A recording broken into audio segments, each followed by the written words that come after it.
ఏం చేస్తున్నారు? భోజనం అయిందా? ఈరోజు పిల్లలు ఎర్రగడ్డ పకోడా చేయమా అనేసి అన్నారు, అందుకోసమని చేస్తున్నాను ఫ్రెండ్స్. చూడండి ఈ విధంగా బాగా కోపులుగా చేసేసుకున్నాను.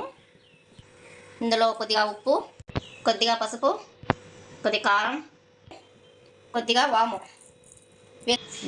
వీటిల్ని బాగా కలుపుకుంటున్నాను. మీరు కూడా ఇలాగే చేస్తారా?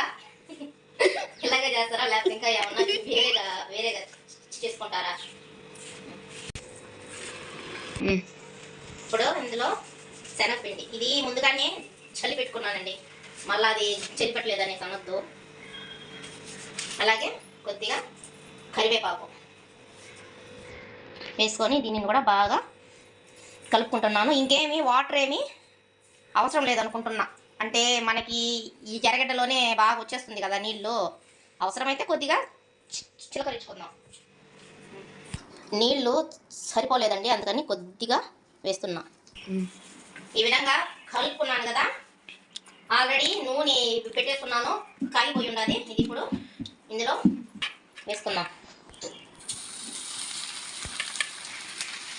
పకోడా చేస్తున్నారు కదక్క, ఇందులోకి కూర కావాలి కదా కలుపుకునేదానికి. అది వచ్చేసి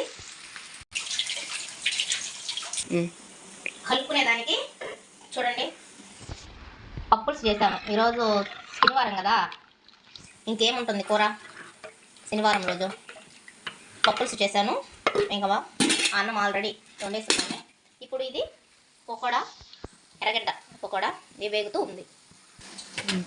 చూడండి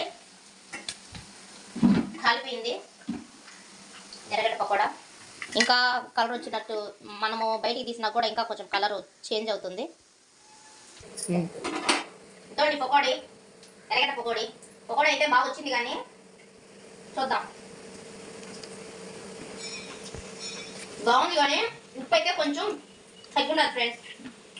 చూడండి కలర్ దొరికింది కదా, పిండి కొంచెం మిగిలి, దాంతో కొంచెం బోండాలాగా చేసేసాను.